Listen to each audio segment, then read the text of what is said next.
In the last episode, we talked about how to stop losing subscribers by giving them options instead of forcing them to unsubscribe. So here's the next problem. You got the subscribers, you got the data, and you're still sending the same email to everyone. This is where segmentation comes in.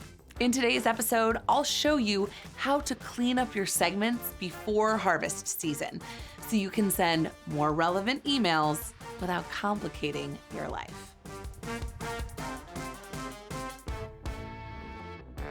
Welcome to the Email Mavens YouTube channel, the place for winery owners and marketing pros who want to sell more wine online by sending better marketing emails. I'm Erica Walter, founder and CEO of Email Mavens, and I basically wrote the book on winery subscriber segmentation. Just kidding. There is no book just yet, but I have produced multiple podcasts and YouTube videos on this topic. Why am I so passionate about segmentation?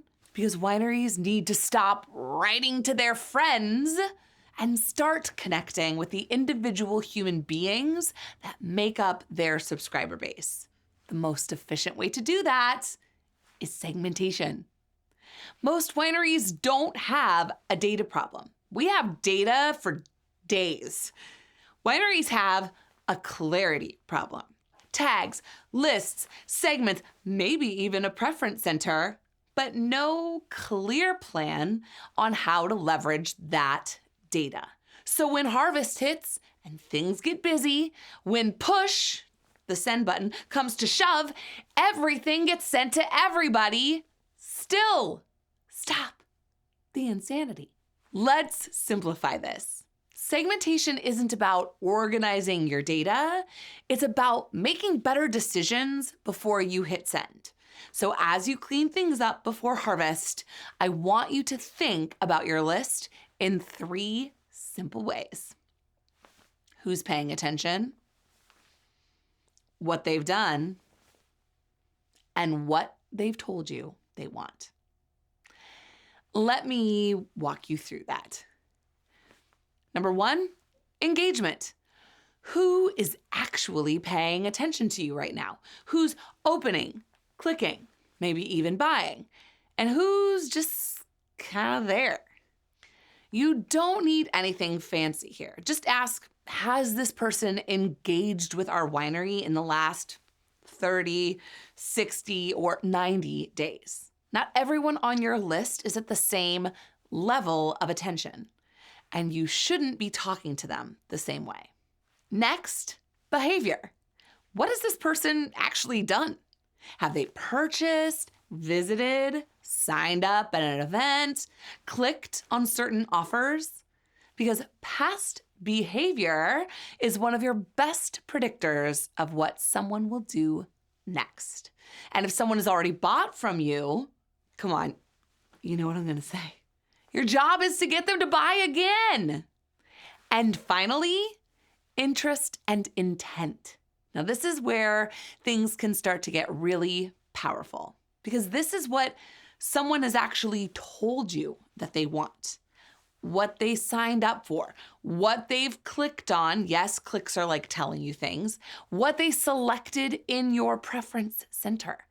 Now, in the last episode, we gave people a choice. This is where you actually use it. So now, instead of staring at a million tags and segments, you've got a really simple way to think about your list. And from that place of clarity, we clean up. Like we're cleaning, but we're also cleaning up. You know what I mean? Like making money, okay? So here's what I want you to do before your next send. First, define what engaged means for your winery. Pick a window. It could be 30 days if you're a frequent sender, or more likely 60, 90, even 180 days, and call that group your core audience.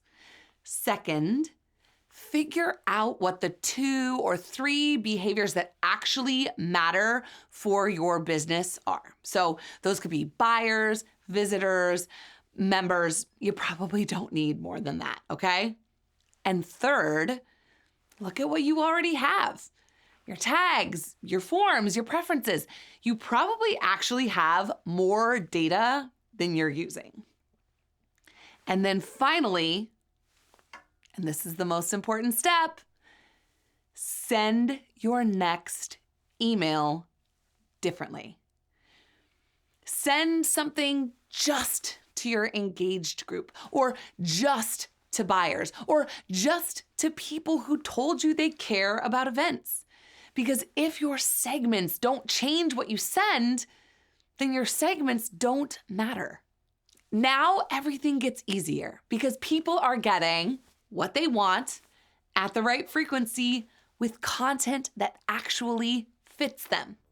Here's what to do with what you know now. I'm gonna say it one more time to really drive this one home. Define your engaged segment. Pick 2 to 3 key behaviors. Build 1 or 2 simple segments, maybe 3, and then send 1 email differently. That's it. I like to keep it simple around here, especially at harvest time. Clean up your segments, send with intention, and keep pressing send on your next best email. So when the busy season hits, like harvest, and things get busy, we gotta simplify this, okay? Segmentation does not have to be overly complicated. When you combine this with preference management, take that part out. Take that sentence out. When you combine this, I already talked about preference management. I said it 1,000 times.